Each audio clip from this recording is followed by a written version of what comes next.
Voilà. Et donc, je vous souhaite la bienvenue à ce 32e café maintenant. On commence à en avoir fait pas mal sur le suivi de l'état des prairies fauchées et pâturées. Donc aujourd'hui, je les laisserai se présenter en début de chaque présentation. On aura une présentation de l'ADASEA du Gers, donc de Aurélie Belvez, qui est coordinatrice technique du LIFE Coteau-Gascon, sur un suivi et évolution d'espèces indicatrices des milieux ouverts agro-pastoraux. Et une présentation de Magali Tri, donc chargée d'études à la LPO, sur le chronoventaire sur la réserve naturelle régionale des Coteaux du Fel. Voilà. Donc, comme d'habitude, n'hésitez pas à utiliser le chat, mais bon, le mieux, c'est carrément de prendre la parole pour poser, échanger, poser des questions et échanger en suivant des présentations. Donc, à chaque fois, un petit quart d'heure de présentation, quart d'heure, 20 minutes, et suivi du même temps d'échange et questions. N'hésitez pas à garder vos caméras allumées, c'est toujours plus sympathique d'avoir un visage sur un nom. Et je vous propose, du coup, vu qu'on est peu nombreux, qu'on fasse un petit tour d'écran, voilà, nom, prénom, structure, et nous dire pourquoi vous êtes intéressé par ce sujet. Voilà. Donc, je vais passer la parole à Sonia. Oui, bonjour. Du coup, je suis Sonia Récop, je suis conservatrice sur la réserve naturelle du Marais de Bonnefond. Et Lisa, qui est avec moi, est en service civique actuellement. Super, merci Sonia. Agnès, ça fait Bonjour. longtemps, ça fait plaisir. Oui, plaisir partagé. Le sujet me motive. Donc Agnès Elquet, de la Chambre d'agriculture de l'Aude, et donc je vois qu'il y a Anne-Marie Develay aussi qui assiste, et c'est vrai que les suivis, c'est un sujet. En général, on n'a pas trop les moyens, et donc là, ça m'intéresse de voir ce qui se fait. Voilà. Merci Agnès. Maxime? Bonjour à tous, donc Maxime Burst, chargé de projet au Conservatoire botanique national méditerranéen. Donc ça fait quelques années maintenant que je travaille sur l'état des habitats agropastoraux. Merci. Camille, du conservatoire aussi?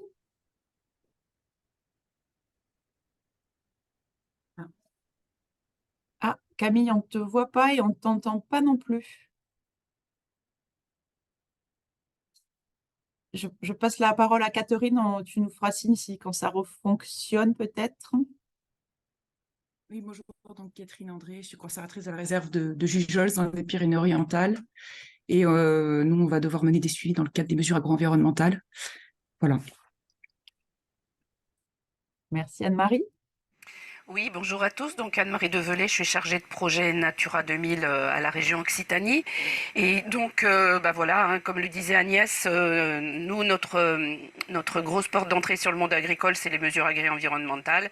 Et forcément, on se pose depuis des années la question des suivis avec des moyens budgétaires qui sont faibles. Je ne sais pas si on aura toutes les réponses ce matin. Mani?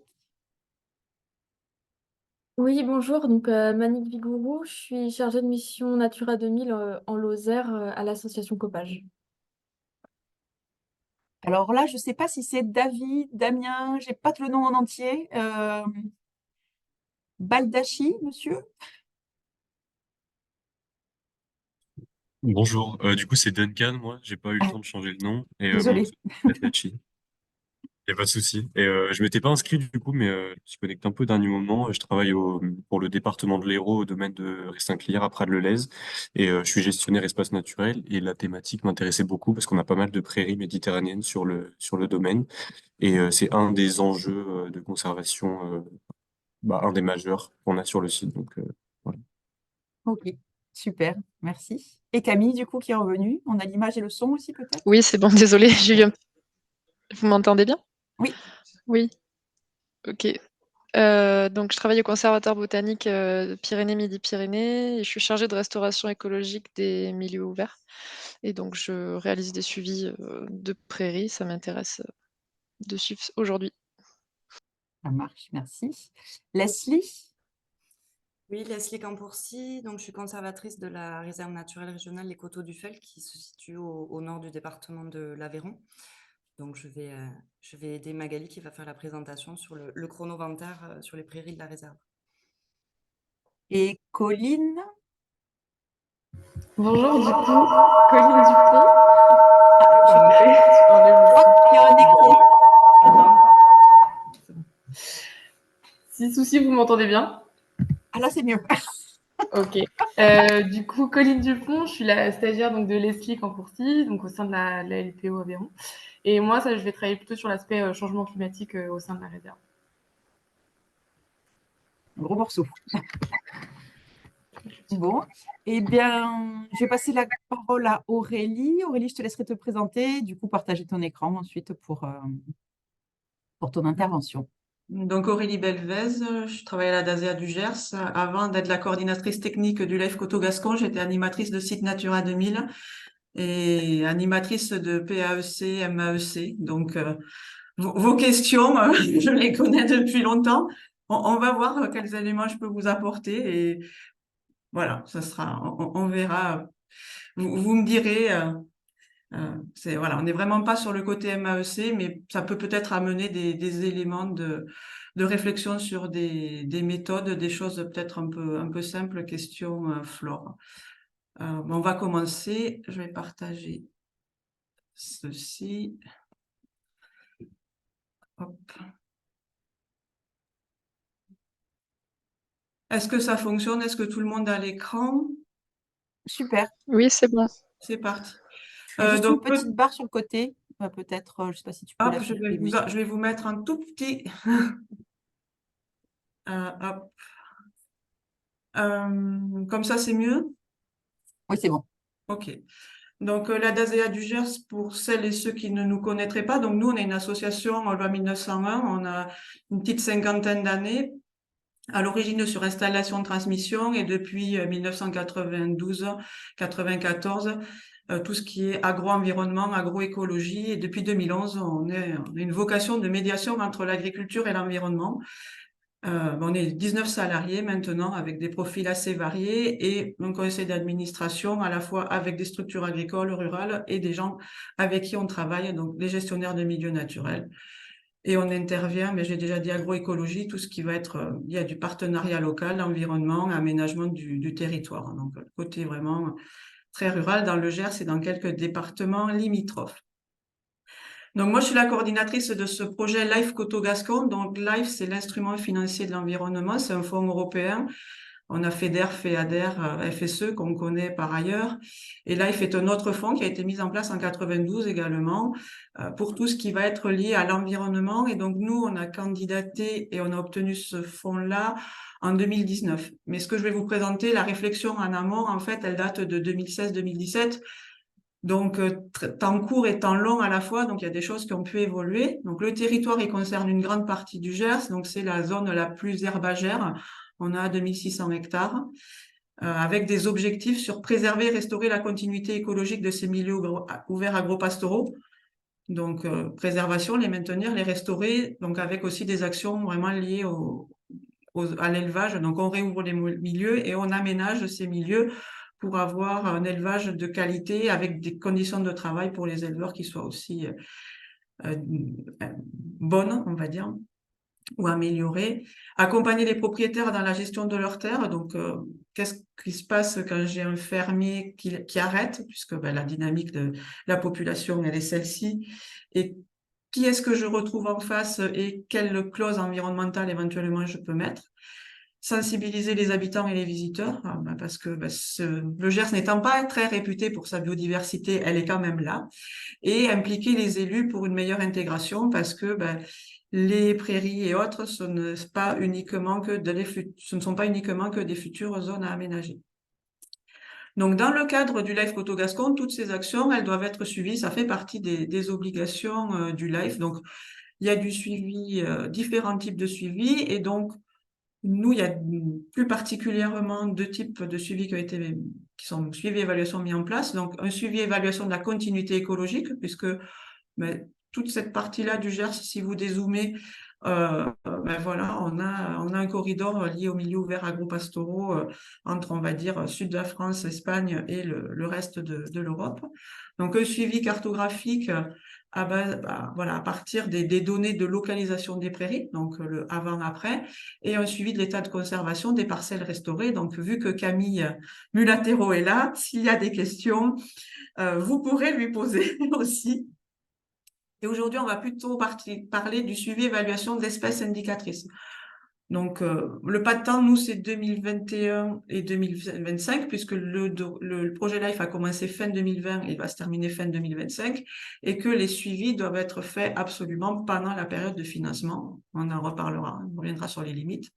Et on va essayer de voir ensemble qu'est-ce qu'on suit, comment on se débrouille, qu'est-ce qu'on fait et où, et qu'est-ce qu'on a comme premier résultat. Donc d'abord, on suit qui? Alors ça, c'est la grande question. Parce que les MOAP, là, les milieux ouverts agro-pastoraux, mais on a pléthore de groupes que l'on pourrait suivre. Nous, on a fait le choix de suivre de la faune et de la flore, tout ce qui est oiseaux, papillons de jour, d'une part, et tout ce qui est orchidées, cortège d'espèces prairiales, d'autre part, de calculer des indicateurs 21-25 et de comparer. Pourquoi ces groupes-là? Question de compétences disponibles en interne. C'est un facteur et un critère qui en vaut bien d'autres d'avoir des gens compétents sous la main. Donc, c'est pour ça que ce choix a été fait. Donc, on peut, il y a d'autres groupes qui peuvent être suivis. Juste, voilà, je le rappelle, nous, cette réflexion, elle date de 2016-2017, donc avant l'appel à manifestation d'intérêt qui a été lancé par le Muséum d'histoire naturelle, par exemple, pour les suivis de l'efficacité des mesures Natura 2000, qui met en place aussi d'autres indicateurs. C'est juste pour avoir des idées de contexte temporel également. Donc, on suit quoi et comment? Donc, on a 2 protocoles faune. Par rapport à tout ce qui est rhopalocères, papillons de jour, on se base sur le protocole du suivi temporel des rhopalocères de France. C'est quelque chose qui existe, qui est comparable en France également au niveau européen, puisque l'objectif du LIFE, c'est qu'on puisse aussi fournir des éléments qui soient utilisables à différentes échelles. Et donc là, c'est une de collègues du CPIE Pays Gersois qui a réalisé cet inventaire-là donc en 2001 et qui le réalisera en 2025, donc avec 4 passages en avril sur différents transects. La saisie se fait au fur et à mesure sur Naturalist et on calcule voilà, différents indices à base de richesse spécifique des transects, d'abondance de relatif de chaque espèce, d'index de grégarité et de cet indice d'abondance STERF. Donc, objectif d'avoir quelque chose d'assez, on va dire, reproductible.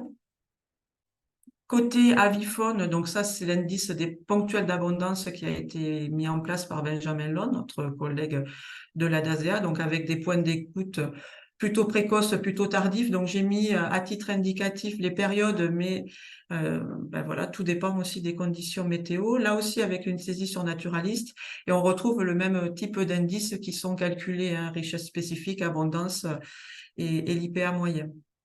Donc, ça, c'est pour la partie faune. Pour la partie flore, là, on ne s'est pas appuyé sur des protocoles existants. On s'est appuyé sur des protocoles existants, mais on a fait un peu à notre sauce, je vais dire. On a choisi pour tout ce qui est pelouse sèche. Donc, nous, en termes de milieu, c'est vrai que j'en ai pas reparlé. Milieu ouvert agro-pastoraux, on a des prairies sèches, des pelouses sèches orchidées, des landes à genêt-genévrier, des landes un peu plus humide, du 40-30 pour les intimes de Natura 2000. Donc voilà, des milieux assez variés. Donc on a choisi, voilà, passage orchidée sur plutôt la partie prairie sèche, donc sur la partie Astarac, avec une saisie sur l'Obélia, l'outil du Conservatoire botanique qui est notre partenaire dans le cadre de Life Photo Gascon. Et là aussi, essayer d'évaluer la richesse spécifique et l'abondance relative de ces espèces. Et pour le cortège des prairies, donc là, ça fait écho aussi aux questions que vous avez qu'on a aussi par rapport au MAEC. on a choisi à l'époque d'adapter le protocole de le relevé floristique du concours des pratiques agroécologiques, donc concours Prairies Fleuries.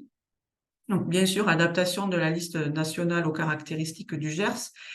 Et on a choisi d'ajouter une catégorie graminée, en listant à l'intérieur de cette catégorie graminée les espèces spécifiques des prairies de fauche, de l'extensification, qui vont représenter à la fois l'intérêt fourrager pour les éleveurs et aussi cette représentativité au sein du peuplement prairial. Donc ça, c'est un peu la spécificité de comment on va analyser ce cortège des prairies.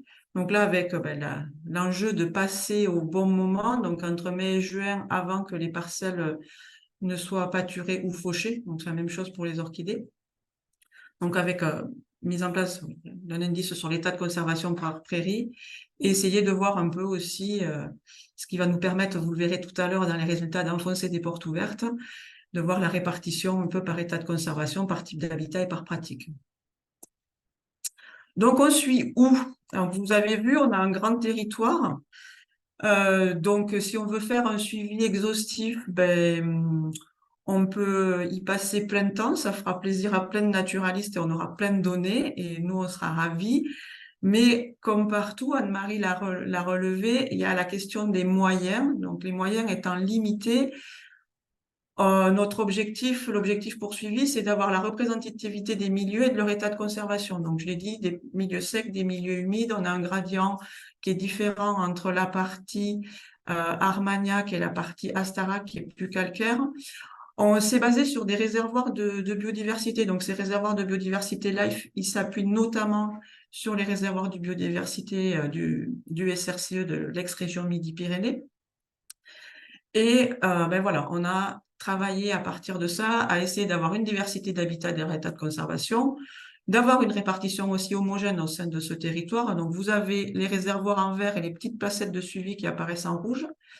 De prendre en compte la taille des réservoirs, parce qu'on s'était dit au début, voilà, on va prendre 3%, on va regarder la surface en milieu ouvert agro-pastoraux dans chaque réservoir, et on va prendre 3%, ce sera représentatif.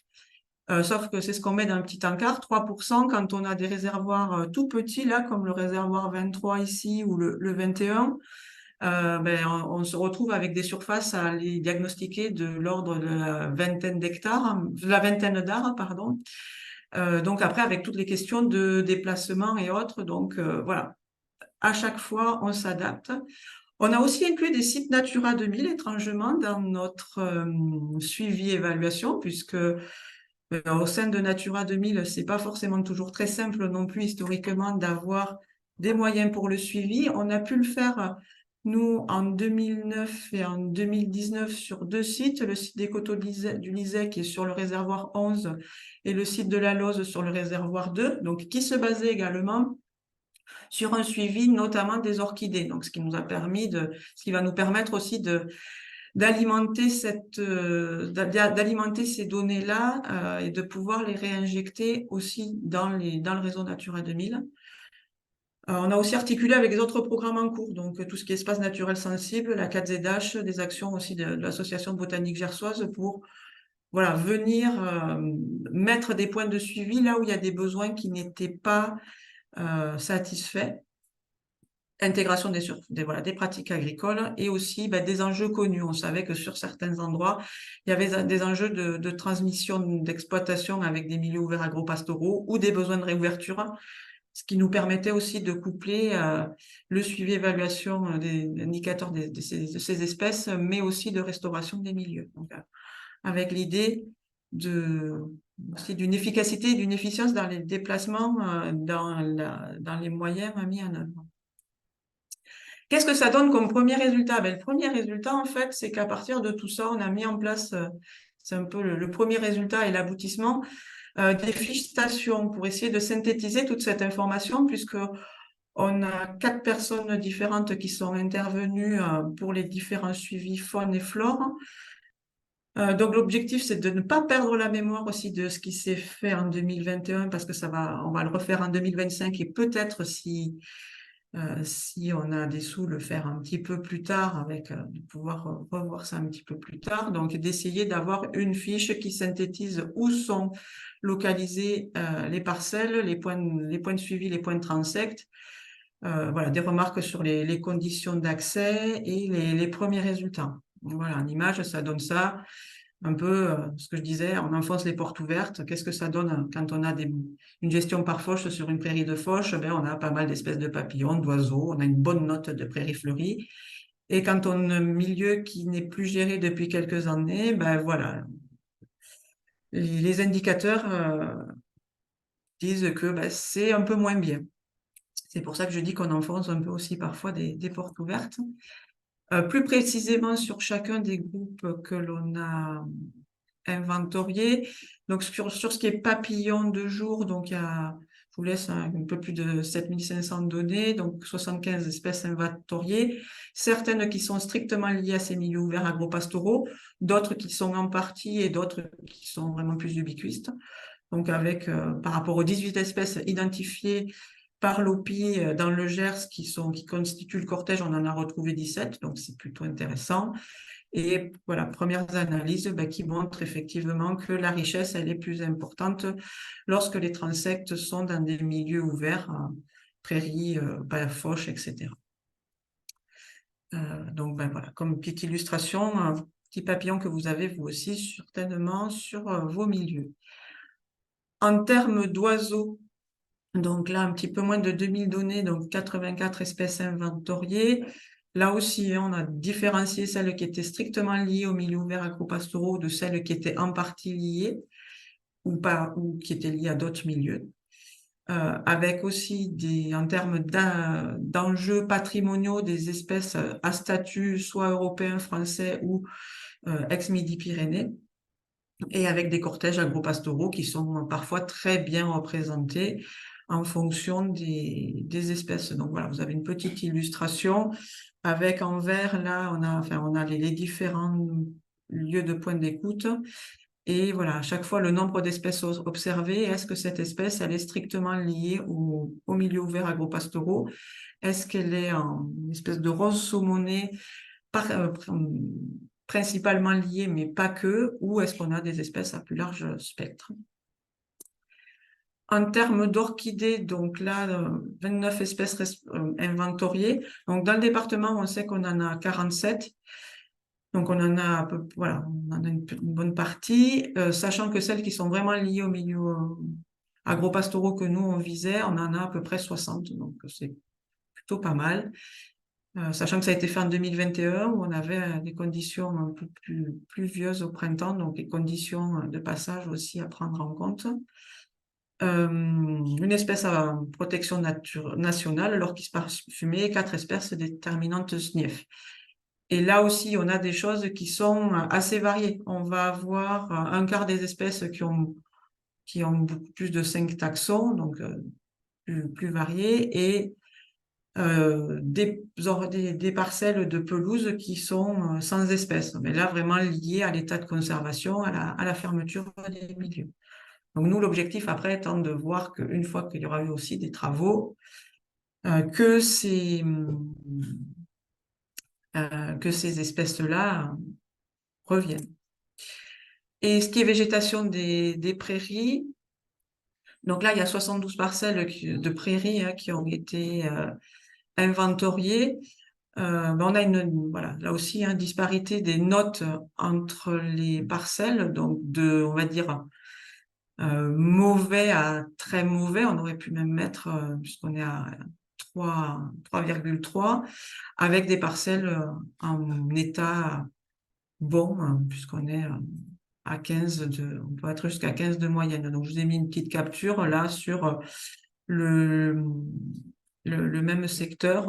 On va de note de 6 pour une parcelle, 9, 14. Donc, voilà, au sein d'une même station, ça peut être très, très varié. Et en moyenne, voilà, en termes de surface, sur les 72 parcelles inventoriées, on est à des 66 hectares qui sont en état moyen, 10 hectares en état bon. Donc, bon, voilà, on est quand même plutôt pas mal. mais il y a encore une marge de progression. Les limites, j'ai commencé à les évoquer en fait. Donc, on a toujours cette contrainte de faire des suivis pendant la période de la programmation, quelle qu'elle soit. Voilà, c'est la question qu'on se pose tous. Qu'est-ce qu'on peut voir comme évolution sur un temps aussi court? Qu'est-ce qu'on va vraiment mesurer? Est-ce qu'on va vraiment mesurer les impacts du projet ou est-ce qu'on va mesurer d'autres facteurs externes? Je pose la question, je n'ai pas la réponse malheureusement. Sur la taille de l'échantillon, donc on est parti sur un principe de faire ce suivi-évaluation sur 3% des surfaces en milieu ouvert agro-pastoraux. Donc on a un grand territoire, on a essayé d'être exhaustif, mais est-ce que c'est suffisant? Certainement pas, mais on est toujours sur cette question d'équilibre entre ce que l'on veut suivre et les moyens financiers, techniques et humains que l'on met en face. Et après, bon, voilà, quelques petits éléments complémentaires. Sur l'avifaune, les observations n'ont été faites qu'en journée, donc il n'y a pas de données sur des espèces nocturnes qui peuvent être aussi très caractéristiques de ces milieux ouverts agro-pastoraux. Donc c'est un choix que l'on a fait, c'est une limite à prendre en compte. Et sur les prairies, ben voilà, on voit aussi qu'on a des parcelles qui ont des mauvais états, on a des parcelles qui étaient assez embroussaillées.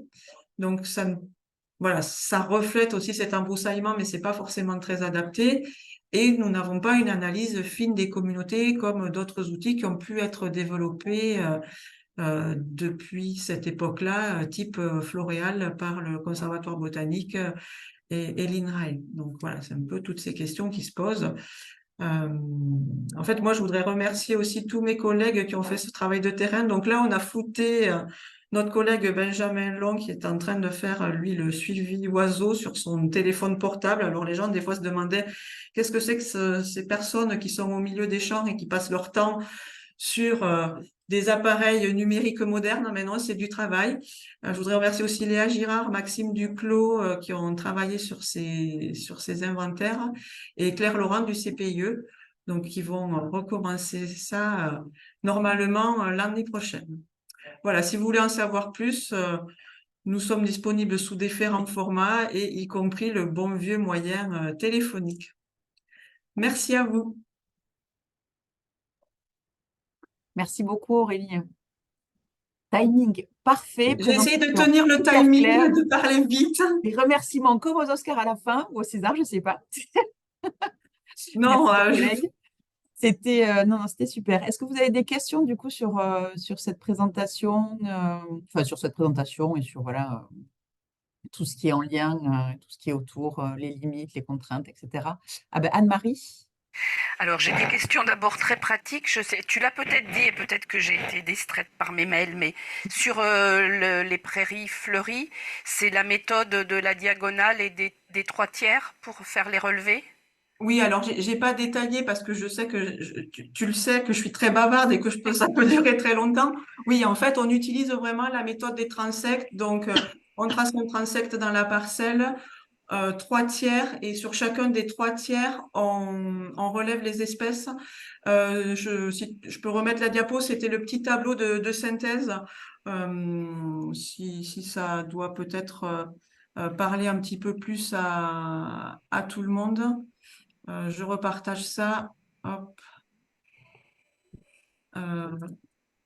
Voilà, c'est sur ce petit tableau de synthèse ici. Donc, on voit, voilà, on a l'identifiant du polygone. Ah, pardon, Benjamin qui revient.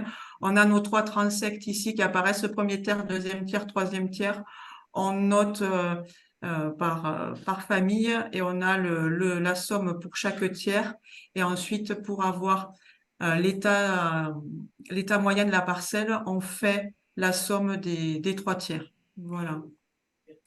J'avais une autre question pratique. Là, tu parles de 72 parcelles. Tu as dit au début que forcément, vous alliez y passer avant la fauche, donc en fonction de la phénologie de l'année. Oui. Comment vous faites pour arriver à tenir l'objectif? Vous demandez à l'agriculteur de vous prévenir. Pardon. Alors là, en fait, comment on a fait? Les relevés oiseaux sont les premiers qui ont commencé.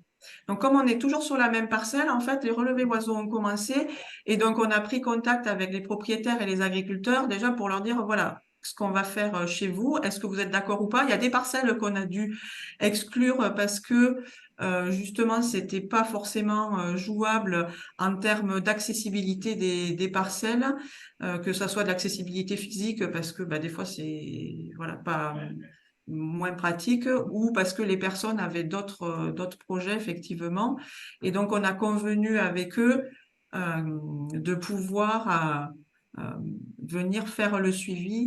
Après voilà, on court toujours après le temps par rapport à cette méthode-là.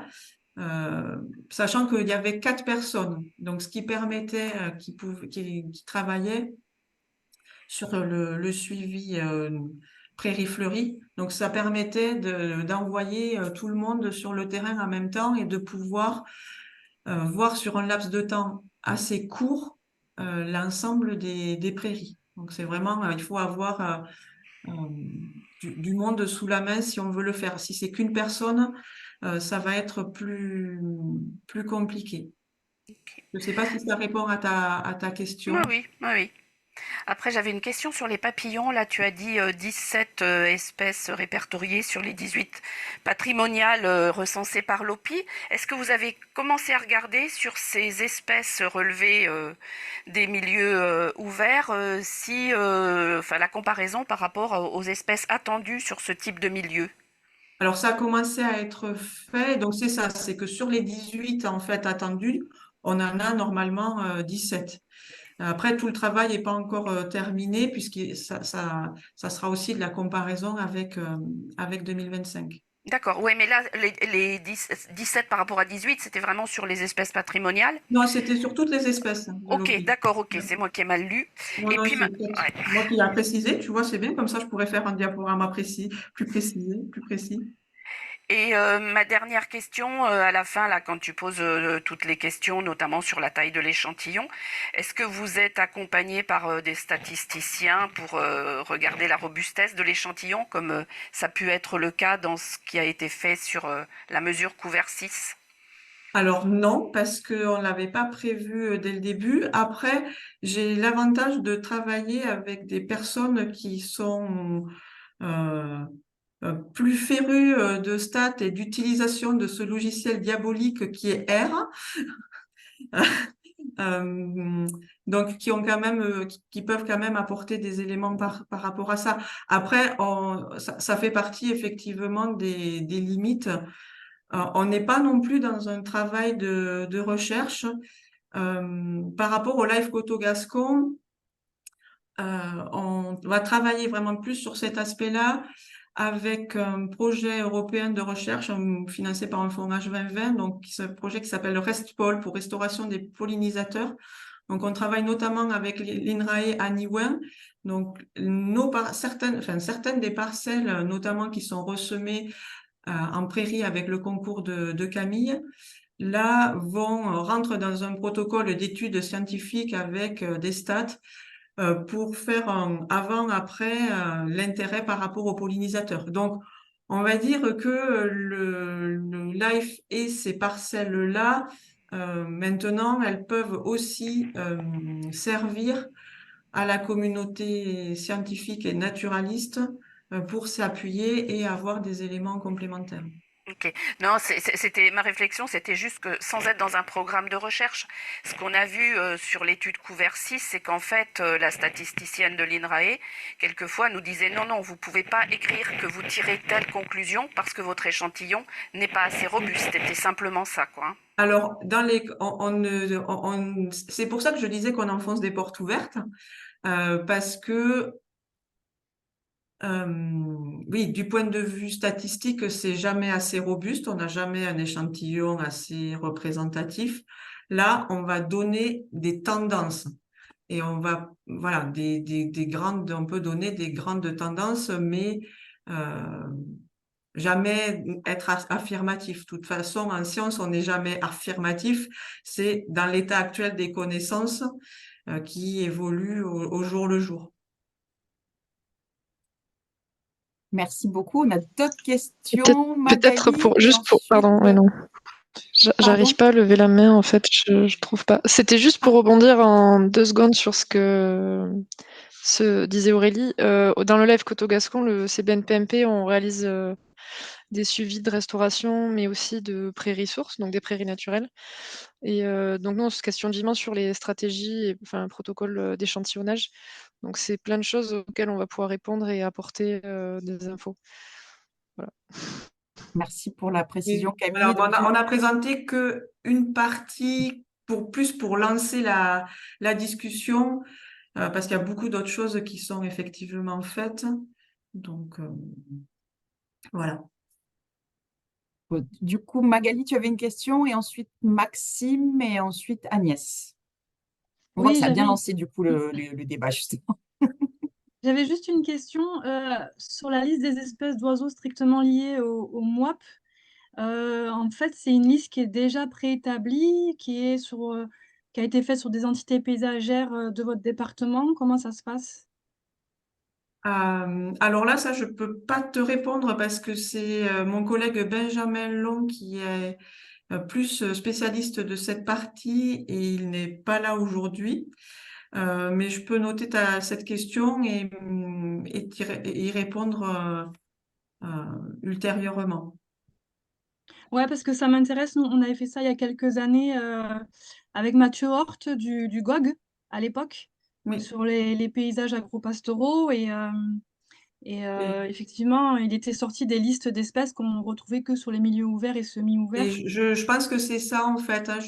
Voilà, je veux pas m'avancer parce que j'ai pas l'information précise, mais il me semble que c'est ça, c'est à partir de grandes, voilà, grandes catégorisations.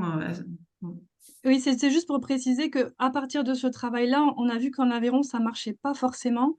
Et du coup, en fait, à l'aide d'une stagiaire en Master 2, elle nous a précisé cette liste en fonction vraiment des entités paysagères, plus que des grands ensembles de paysages.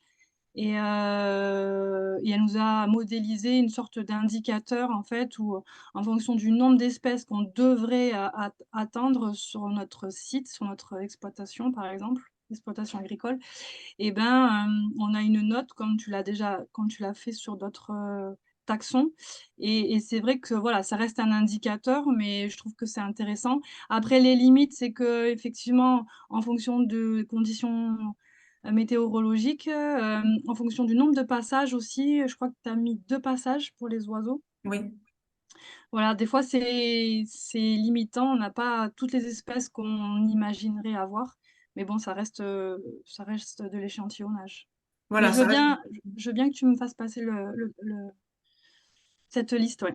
Oui, et je serais preneuse effectivement aussi de ce que vous avez fait de votre côté. Après, enfin, on est de toute façon d'accord que c'est pas parfait. Ça donne un ordre d'idée et voilà, on est, voilà, voilà, j'allais dire, ça fait partie des règles du jeu de suivre et d'évaluer ce qu'on fait. Peut-être que dans 20 ans ou dans 30 ans, on trouvera ça totalement obsolète, comme on trouve obsolète des choses qui ont été faites il y a 20 ou 30 ans, ou au contraire, on se dira, ah, c'était pas idiot, ils ont fait ça, c'était un bon équilibre entre les moyens. Et après, c'est aussi, tout dépend hein, l'objectif de ces suivis. Moi, Mm. ce que j'en ressort, c'est que l'indicateur oiseau, c'est bien pour les éléments du paysage, les éléments qui structurent le Oui. paysage. Après, les rhopalocères, les papillons de jour, ça rentre vraiment dans la fonctionnalité des milieux avec l'aspect inventaire botanique que tu as présenté. Ouais.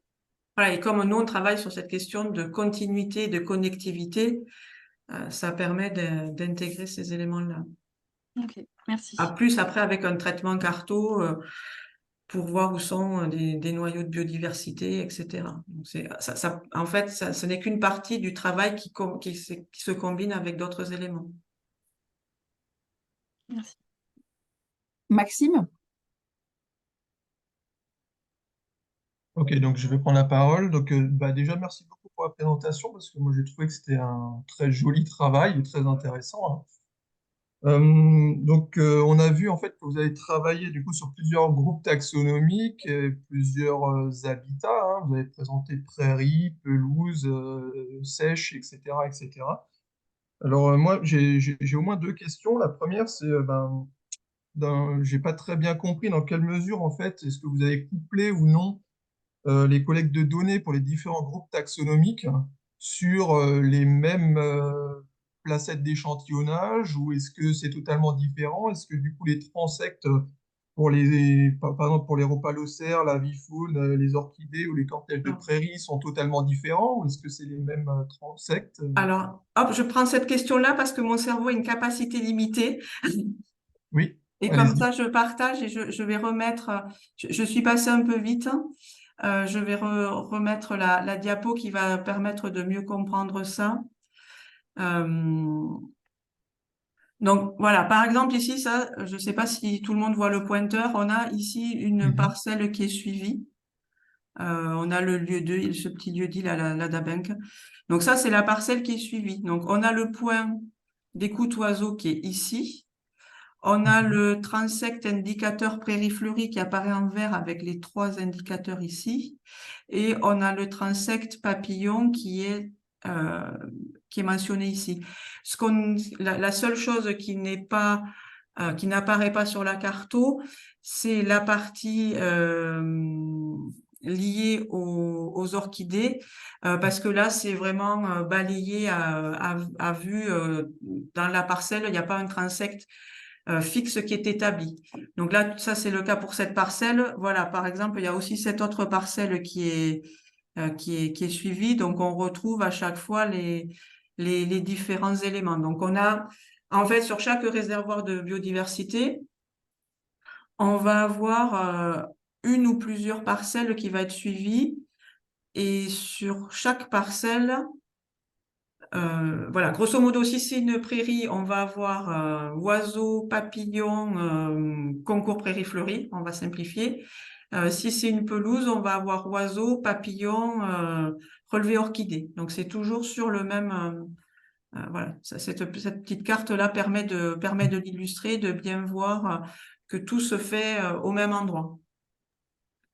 Je ne sais pas si ça répond à ta Oui, question. oui, ça répond très bien à la question parce qu'en fait, vous avez déjà répondu du coup partiellement à ma deuxième question qui était justement sur le croisement, si c'était vraiment les mêmes parcelles qui étaient inventoriées, bon, pour les orchidées et pour le cortège prairie fleurie, ça aurait causé problème, hein, parce qu'effectivement, on n'est pas sur les mêmes types de végétation.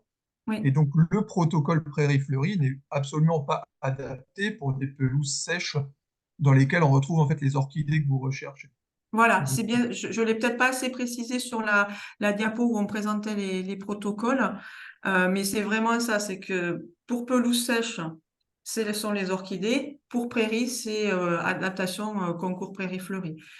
Ça permettait d'avoir ces deux milieux-là qui étaient bien identifiés avec chacun leur indicateur. Oui, oui. d'accord. Bah, du coup, merci bien pour la précision.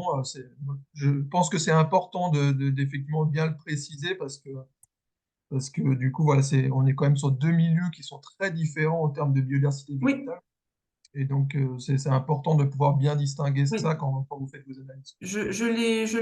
Voilà, je l'ai mis sur la diapo, mais c'est vrai que je l'ai pas précisé à l'oral. Mais oui, oui, je peux la repartager en fait. Bon, il n'y Euh, a pas de souci, hein, c'est clair, voilà. hein. Ok, voilà, c'est sur la diapo, ça sera sur la diapo 7 pour mémoire. Non, oui. Non, qu'est-ce que je dis? La 5, pardon. Et merci. Merci à Merci toi. Aurélie. Agnès, ensuite Duncan, et ensuite il faudra passer du coup à la présentation suivante si on veut respecter le timing. Donc Agnès, à toi. Oui, donc déjà merci Aurélie. Alors c'est avec grand plaisir que je te croise à nouveau. Mais oui, Et- par visio. Ouais, ouais. On leur redemander des réunions MAEC en physique. Ouais, ouais, ouais. Mais du coup, écoute, t'as pas perdu le niveau, c'était très très clair, très pédagogique, donc merci beaucoup. Et pour poursuivre sur ce côté pédagogique, moi je me demandais, donc moi je travaille pour les agriculteurs avec les agriculteurs, hein, c'était est-ce que vous avez fait un retour? Moi mon souci, c'est aussi un petit peu le souci qui remonte là quand on fait des réunions MAE, c'est comment montrer aux exploitants que ce qu'ils font, par exemple en faisant des MAE, a une réelle efficacité ou en tout cas une potentielle efficacité. Et je me demandais si ces résultats, qui moi, à mon niveau, me paraissent assez clairs et simples, hein, notamment sur les présences, absences d'espèces, etc. Est-ce que vous avez fait des présentations, des retours aux exploitants que vous suivez ou est-ce que c'est prévu ou aux élus aussi, parce que il me semble que ça montre des résultats, enfin de ce que j'en conclus. Donc voilà, est-ce que vous êtes emparé de ces suivis aussi comme un outil de communication, de vulgarisation? Alors en fait, c'est un peu le double objectif de la fiche station. Cette fiche station, je vais repartager pour que on voit. Alors elle est elle est anonymisée celle-ci, mais en fait, cette fiche station, elle a un double objectif. Donc, premier objectif dont j'ai parlé, c'est qu'on puisse voir, et ça répondait à la question précédente, où on fait les actions, enfin, où ont lieu ces actions de suivi et évaluation, parce que, voilà, 2021-2025, il y a peu de temps, mais c'est important de savoir où sont les placettes et où on peut repasser. Sur la fiche action, sur la fiche suivi, on a aussi les contacts des personnes, des propriétaires, des gestionnaires et des remarques d'accès à la station. Voilà, prévenir le propriétaire ou ne pas passer à telle ou telle période, des choses assez classiques. Pour nous, l'objectif aussi, c'est de pouvoir la valoriser ensuite. Alors, on va voir ce qu'on peut faire parce que ça demande un peu de temps. Mais voilà, nous, l'objectif, effectivement, aussi, c'est de la valoriser auprès des propriétaires, notamment quand ils ont des fermiers, pour dire que les personnes qui sont en fermage, elles font bien, parce que c'est une interrogation de certains propriétaires.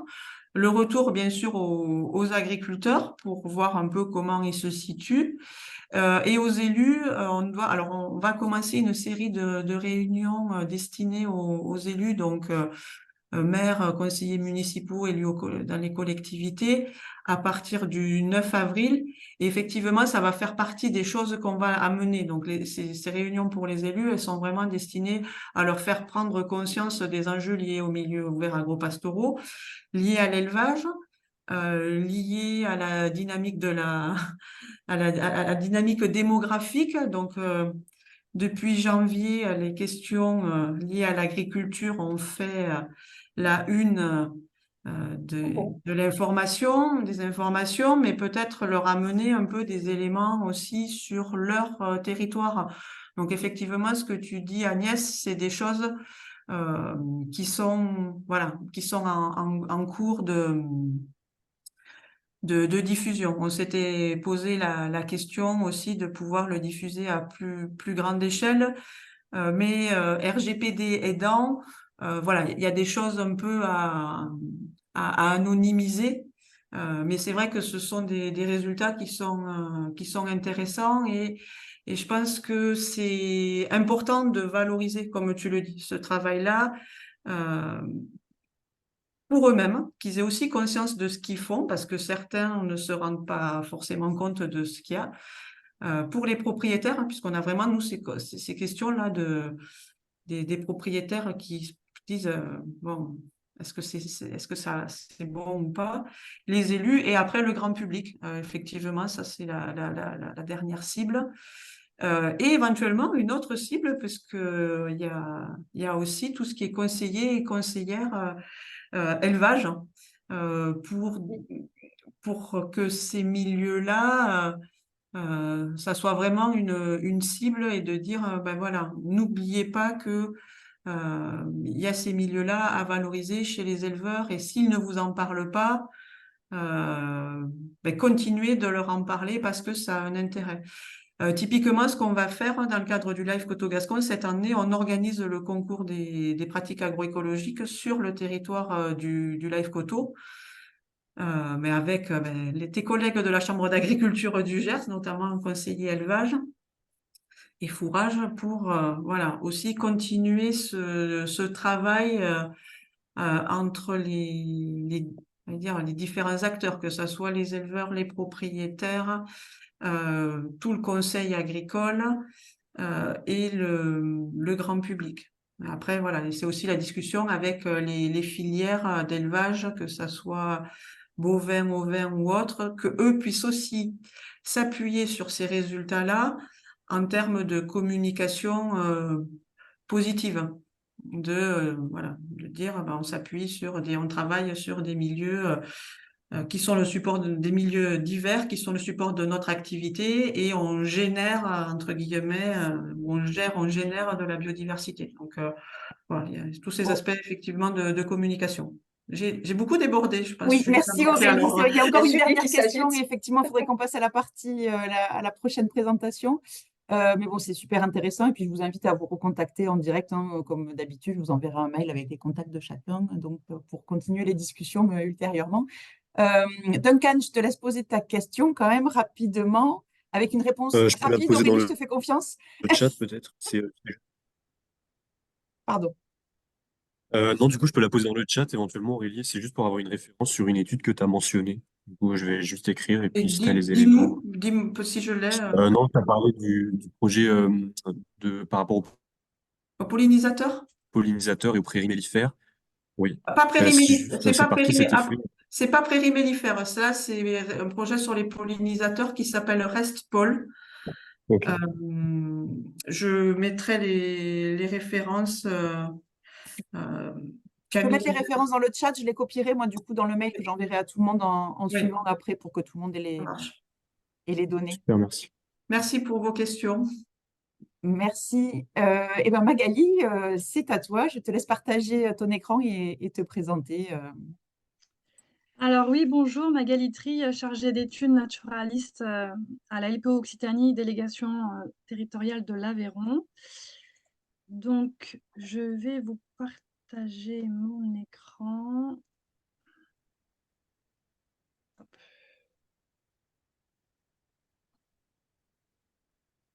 Est-ce que tout le monde le voit? On le voit, voilà, super. Ok.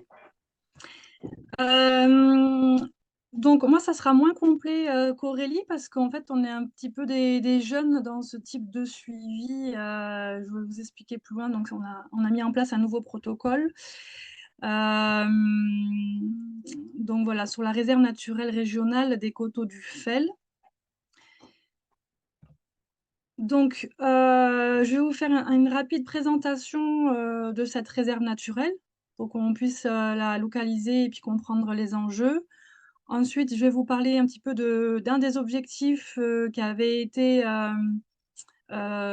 ciblé dans le cadre du nouveau plan de gestion de la réserve et vous présenter ce protocole et surtout les résultats qui en découlent sur cette première année de mise en place.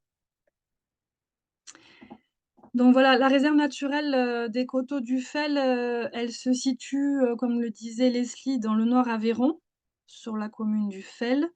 Elle a été classée en 2011 et il y a eu de nouveau un nouveau classement suite à l'intégration de nouvelles parcelles, notamment ce que l'on voit sur la carte en orange. Donc globalement, en 2011, c'était presque toute la partie rouge, sauf quelques parcelles qui apparaissent maintenant, et la partie orange n'était pas encore classée. Donc voilà, ça représente 123 hectares. Contrairement à d'autres réserves naturelles régionales, il y a beaucoup de propriétaires privés, il y en a 8, plus la commune du Fel et un bien sectional. Voilà, elle fait que 123 hectares, hein, donc c'est une petite surface par rapport à d'autres réserves naturelles et c'est l'unique réserve du département. Donc la partie rouge, c'est une zone de protection renforcée qui représente 96 hectares. La partie orange est une zone de protection qui représente 25 hectares avec 2 réglementations distinctes. Donc l'intérêt écologique de cette réserve naturelle, en fait, déjà, elle contribue à la mise en œuvre de la stratégie régionale de la biodiversité, qui permet de préserver différents habitats et faune flore. Donc dans les habitats qui ont été relevés depuis de nombreuses années, je vais vous présenter les prairies anciennes pâturées et mésophiles de Foch, et puis il y a des pelouses rocailleuses à Fétuque d'Auvergne. En faune remarquable, au départ, c'est parti de la présence du lézard osselet. Et puis, au fur et à mesure des inventaires de tous les spécialistes qui sont passés sur cette réserve naturelle, il y a d'autres enjeux qui sont venus s'ajouter. Donc cette année, je participe à une étude sur le muscardin. Le chat forestier a été découvert depuis 2-3 ans. Ensuite, il y a du cordulégastre bidenté, des coléoptères saproxyliques d'intérêt patrimonial, des chiroptères, un cortège d'araignées remarquable d'affinité méditerranéenne liées aux pelouses et aux landes sèches, et puis des espèces d'oiseaux qui sont un peu plus communs mais qui restent d'intérêt patrimonial sur la réserve, comme l'engoulevent d'Europe et le pouillot siffleur. Et en flore et fonge remarquables, on a un cortège de champignons saproxyliques avec notamment le Piptoporellus solaniensis qui a été redécouvert alors qu'il avait pratiquement disparu de Midi-Pyrénées. Et puis des cortèges de champignons oligotrophiques. Et en flore, il y a le sénesson livide et le persil des montagnes. Donc, sur les milieux qui nous intéressent, je repasse juste à cette carte-là. Donc, bon, c'est une carte Scan 25, mais on voit que principalement, la réserve naturelle des Coteaux du Fel est forestière. Mais il y a quelques prairies, au nord-ouest de la réserve qui ont un intérêt. Donc, en fait, on s'est demandé comment on pouvait caractériser ces prairies et surtout les suivre dans le temps. Donc, on s'est basé sur un indicateur qui sont les rhopalocères, les papillons de jour. On trouvait que, dans la littérature, on sait qu'ils sont très sensibles aux modifications d'habitat et ils sont liés aussi à la présence de leurs plantes hôtes. Donc, pour la fonctionnalité de ces prairies-là, on a choisi les rhopalocères comme indicateur de suivi. Les objectifs pour nous étaient d'affiner la gestion de ces milieux ouverts. Donc, ce que je n'ai pas dit, mais sur les 123 hectares de la réserve, les prairies représentent 12 hectares seulement. Voilà. Dans les objectifs seconds, de contribuer à évaluer l'impact des mesures de gestion de ces milieux prises par la gestionnaire. On le verra un peu plus tard, c'est une de nos questions, comme tout gestionnaire de site. Et ensuite, contribuer à évaluer l'état de conservation de ces milieux ouverts sur la RNR. Donc, voici les prairies qu'on a échantillonnées pour le suivi des rhopalocères. Donc, ces 3 prairies se situent donc au nord-ouest. Je vous ai mis des photos 1, 2, 3 et elles vont réapparaître dans 3 autres diapos. Donc la prairie 1, en fait, elle a une surface de 1,2 hectares, donc c'est forcément des échelles beaucoup plus petites que ce qui a été présenté par Aurélie. Donc c'est une prairie mésophile maigre qui n'a pas été retournée ni semée depuis plus de 70 ans et qui a reçu aucun traitement phytosanitaire ni de fertilisation chimique. Donc c'est une prairie vraiment qui est d'intérêt patrimonial d'un point de vue floristique, mais ça ne serait pas le sujet de ma présentation aujourd'hui. Et le seul mode de gestion, c'est le pâturage par deux chevaux, voire 3, et un poney, certains mois de l'année, pas toute l'année bien sûr. Et le propriétaire ajuste la pression de pâturage en fonction du fourrage qu'il y a sur site. Et ensuite, les deux autres prairies qui se ressemblent au niveau de la structure de la végétation, qui font 1,5 hectare et 1,6 hectare. Ce sont plutôt des prairies mésophiles qui n'ont pas été retournées ni semées depuis 50 ans pour la première et 70 ans pour la seconde. Pareil, comme la prairie numéro 1, il n'y a eu aucun traitement phytosanitaire ni fertilisation chimique. Donc, c'est un peu l'idéal pour les gestionnaires. Il y a une fauche plutôt tardive qui se situe entre le 15 juin et le 30 juin. Et ensuite, il y a un pâturage avec des bovins d'août à novembre. Et sur une partie de la prairie 3 et la prairie 2, il y a un petit peu de chaulage, mais c'est très minime par rapport à ce qui peut être fait sur d'autres secteurs du département. Et ce que je n'ai pas précisé, c'est que ces 3 prairies, en fait, sont des habitats d'intérêt communautaire en tant que prairies maigres de fauche de basse altitude. Voilà ce que je peux rajouter. Donc, les inventaires de flore ont été réalisés par Francis Kessler en 2016 du CBN, où il a trouvé des groupes relictuels d'espèces de pelouses oligotrophiles, donc qui est fortement lié au faible amendement et à l'ancienneté des prairies. Donc, l'objectif de ce suivi, donc je l'ai déjà présenté, on a souhaité partir sur un autre protocole, en fait, qui est pas autant utilisé que le STERF et le propage. Mais je vois, en ayant fait de la biblio pour faire le bilan de ces inventaires, je vois que de plus en plus, ce protocole est mis en place, notamment dans les réserves naturelles. Donc, il a été appliqué en 2023 et il est complémentaire au protocole propage qui est réalisé depuis le suivi de ces prairies depuis 2015 par une bénévole qu'on a essayé de former, nous les salariés. Pourquoi à l'époque on avait utilisé le protocole propage? Parce que déjà on avait très peu de moyens financiers pour mettre en place ce suivi et surtout aussi par la facilité de ce protocole qui pouvait être mis en place par une bénévole de façon autonome. Voilà. Donc, comme on ne savait pas si on pouvait pérenniser certains suivis, certains financements, on s'est dit, au minimum, on va mettre en place ce protocole et puis on verra sur d'autres années si on peut faire des protocoles plus robustes. Donc, le chronoventaire a été privilégié par rapport aux objectifs que je viens de citer. Et contrairement au STERF et au propage, je trouve qu'il permet de répondre plus aux attentes d'un gestionnaire. Et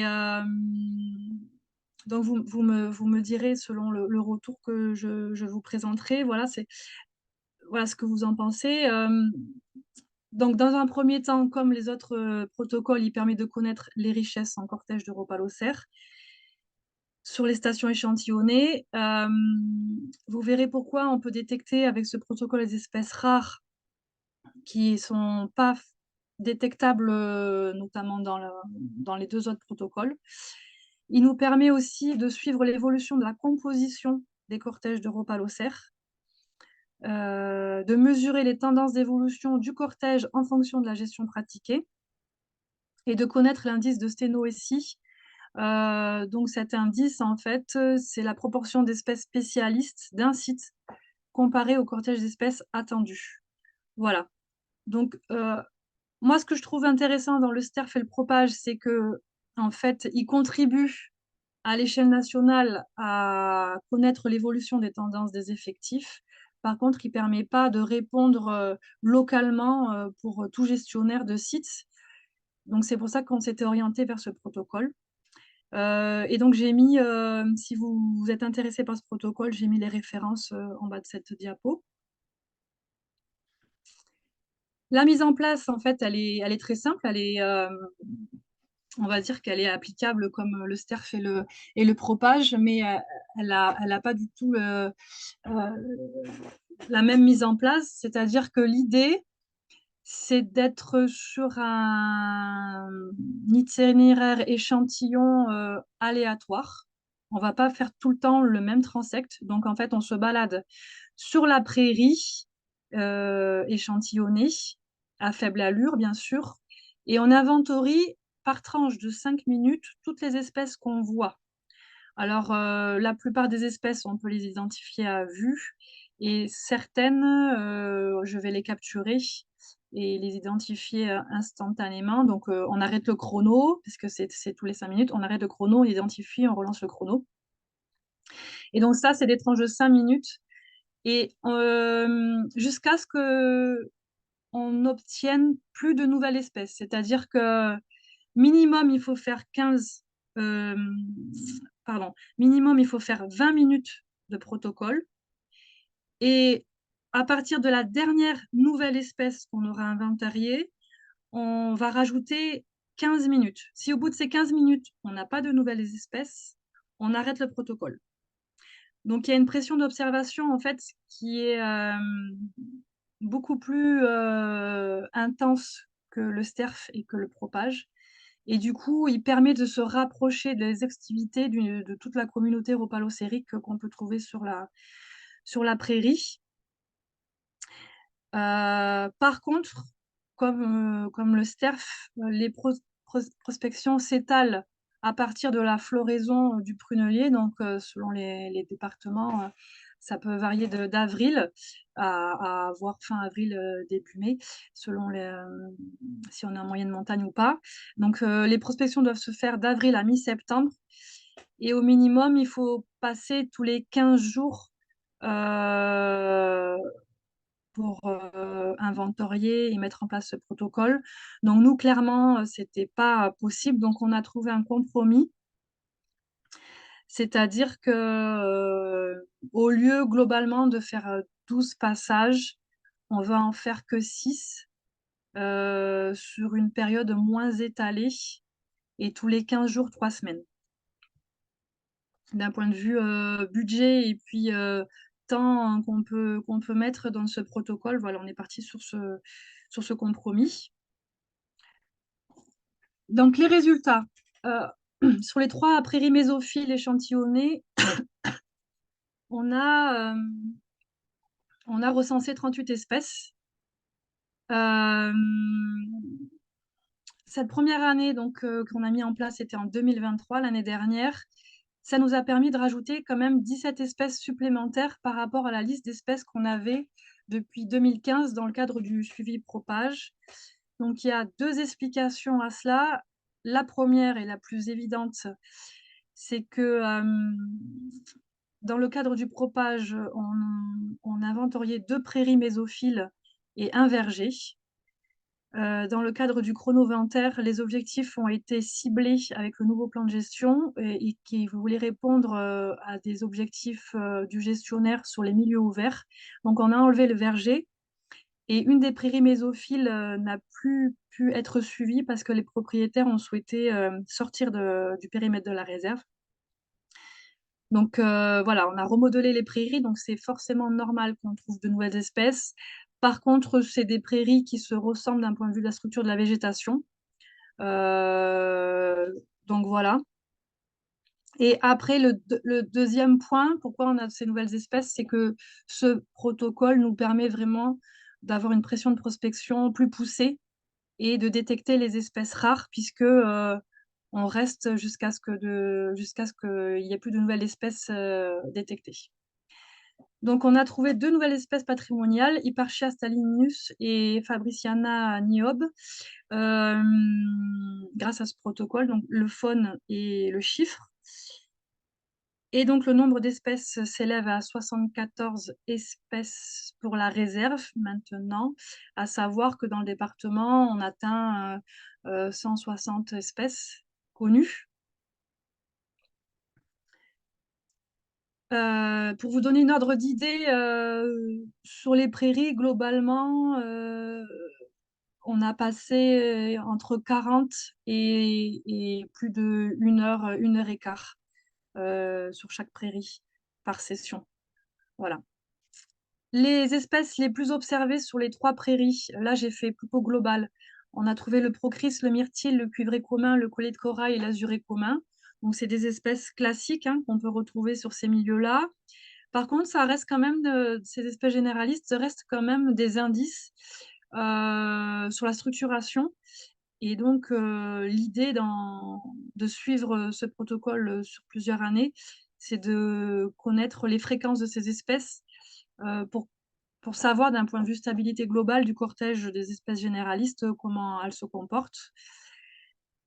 Ensuite, pour cette première année, donc c'est qu'une première année, hein, il n'apparaît pas de nette différence entre les 3 prairies sur le nombre d'espèces observées. Effectivement, on a trouvé 28 espèces sur chaque prairie, dont 21 qui sont communes aux 3. Seule la proportion des espèces, et c'est là que ça peut vous intéresser, seule la proportion des espèces selon leur habitat préférentiel montrerait une similitude entre les prairies 1 et 3, malgré une historique de gestion agricole différent et un faciès de végétation a priori différent. La première prairie, je vous le rappelle, c'est une prairie mésophile maigre. Donc voilà, je me suis intéressée en particulier à ces habitats préférentiels parce que dans le cadre de ce protocole que j'ai pas forcément dit, qui a été élaboré comme les 2 autres protocoles par le Muséum d'histoire naturelle de Paris, par Dupont, en fait, il a élaboré une liste selon des degrés de sténoétie, une liste avec des espèces généralistes et spécialistes qui seraient attendues par département, par altitude, par milieu. Et donc, je trouvais ça intéressant, cette approche qui permet aux gestionnaires d'avoir une précision pour ces prairies. Donc, il y a 4 espèces qui ressortent sur ces 3 prairies. Il y a la mélitée des centaurées, l'azuré bleu céleste, le cuivré fuligineux et le chiffre, qui sont des espèces dites spécialistes. Donc, c'est-à-dire qu'ils soient soit dépendants de plantes hôtes, soit qui ont des besoins et des exigences écologiques particulières. Donc, l'idée, en fait, de ces habitats préférentiels, c'est de suivre l'évolution de la proportion de ces espèces en fonction de leur habitat. Par exemple, si une diminution de la part des espèces liées aux prairies au profit des espèces liées aux ourlets ou liées aux friches interpellerait le gestionnaire sur une éventuelle altération de la prairie. Donc là, j'ai mis pour les 3 prairies le nombre, la proportion d'espèces liées pour chaque habitat. Donc on voit que sur les 2 premières lignes, ce qui en ressort, les 2 habitats prépondérants, c'est les prairies de fauche de basse et moyenne altitude et les pelouses calcaires vivaces et steppes riches en base. Donc ça, c'est des habitats qui ont été listés par Dupont du muséum. Et donc, je me suis basée sur ça et j'ai essayé de comprendre. Ce qui était étonnant dans ma liste d'espèces recensées, c'est que pour le 2e habitat, c'est pas un habitat qui est présent sur la réserve. On est sur des habitats schisteux et granitiques avec une composition géologique acide. Et moi, sur cette liste-là, j'ai des espèces qui sont plutôt liées à des pelouses calcaires. Et donc, j'ai interrogé d'autres spécialistes qui ont utilisé ce chronoventaire et qui ont participé depuis des années à cette réflexion-là, notamment Romaric Lecomte du Conservatoire des espaces naturels de Champagne-Ardenne, qui met en place ce chronoventaire sur différentes réserves naturelles pour le suivi des milieux ouverts. Et donc, avec cette réflexion-là, on s'est dit que pourquoi j'avais ce cortège-là, c'est probablement ce qui fait ressortir et qui qualifie le caractère oligotrophe de mes prairies, dans ce qu'avait identifié Francis Kessler du CBN en 2016 par rapport aux formations végétales. Et donc, au cours de ces années de suivi, je vais me pencher effectivement sur cet indicateur qui me semble bon à suivre pour ma collègue Leslie qui est gestionnaire.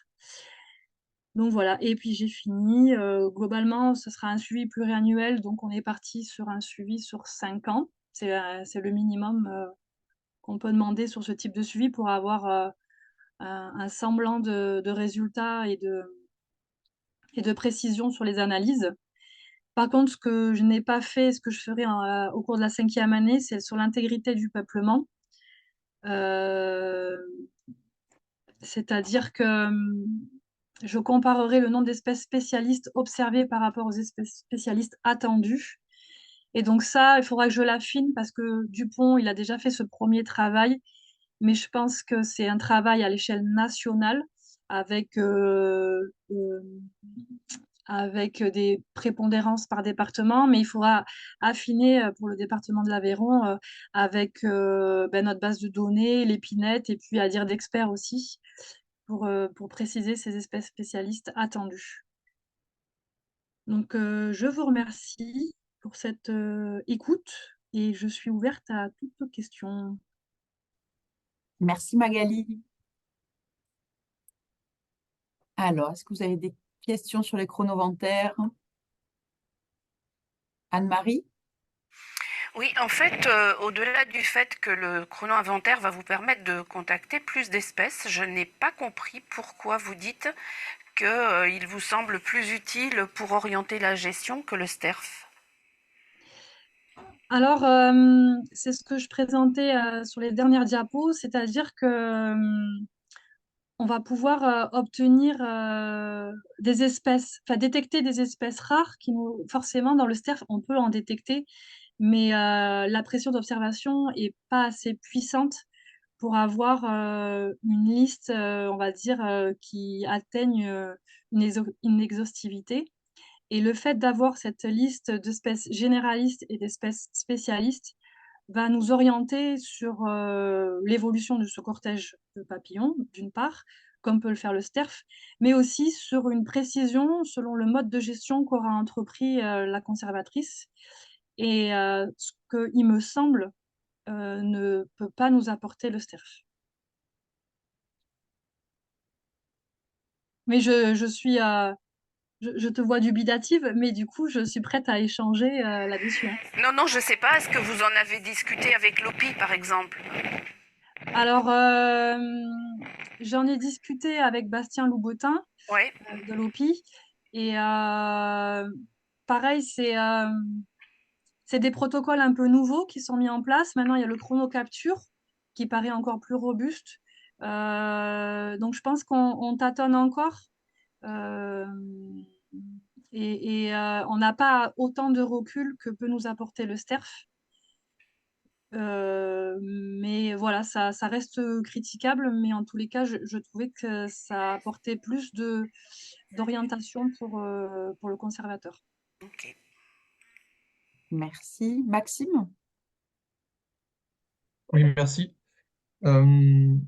Juste pour commencer, hein, je rejoins du coup l'interprétation sur l'importance du niveau trophique comme facteur d'influence majeur. Hein. C'est quelque chose qui est très fréquent en fait parce qu'on a souvent une très bonne corrélation entre niveau trophique et donc oligotrophie et du coup un niveau thermique ou un niveau d'humidité édaphique plus important ou plus sec. Et donc les pelouses mésoxérophiles sont généralement plus oligotrophiles que des prairies, mais aussi du coup plus thermiques et plus xériques, quoi. Donc c'est souvent un facteur confondant. En fait, on ne sait pas vraiment si c'est lié à de la thermicité, à de l'humidité Ok. édaphique ou à de l'oligotrophie.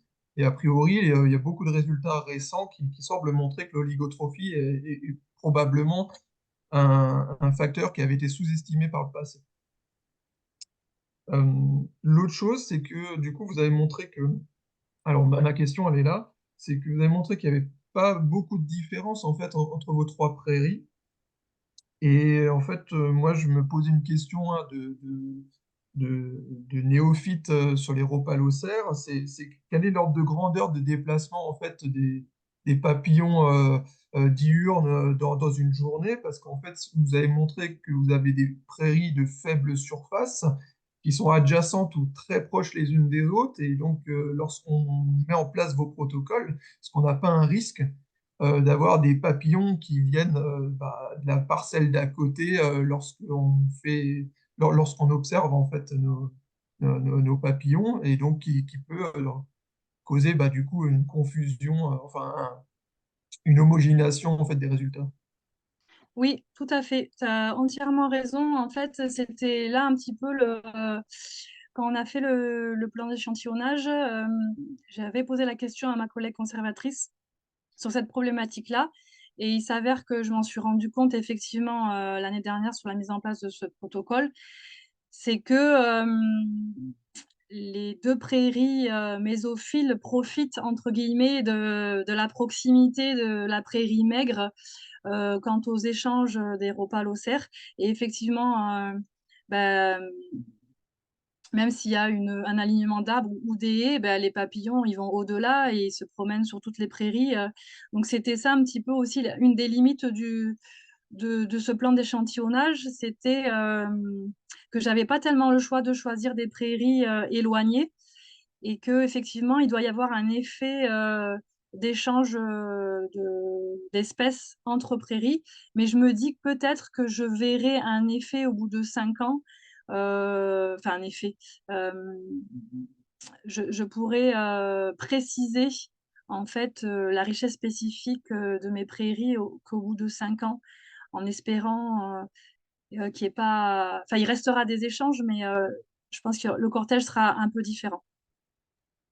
D'accord, merci beaucoup parce que c'est finalement très intéressant, c'est que du coup les conclusions qu'on peut tirer du lien entre habitat et le groupe taxonomique des rhopalocères, euh, il peut être fortement biaisé finalement parce que ce lien n'est pas suffisamment fort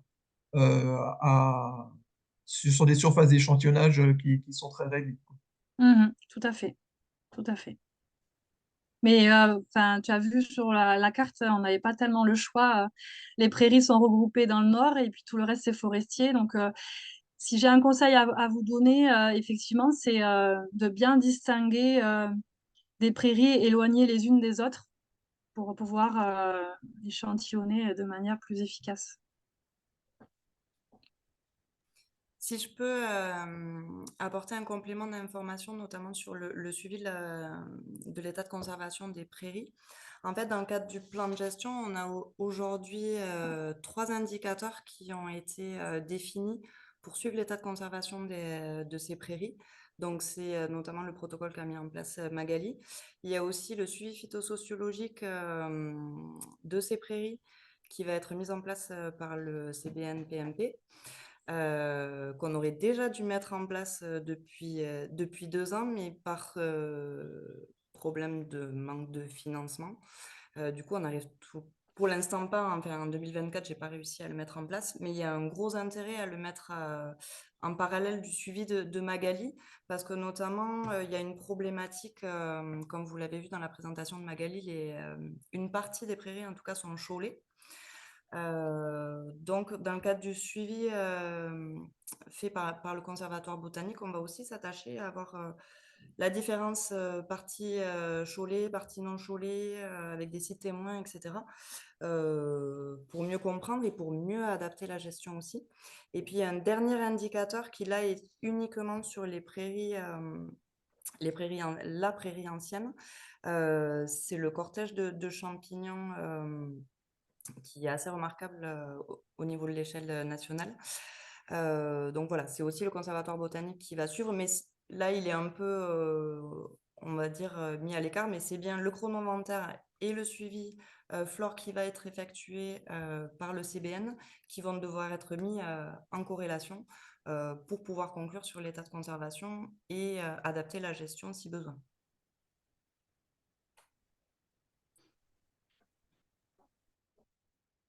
Merci Leslie pour le complément.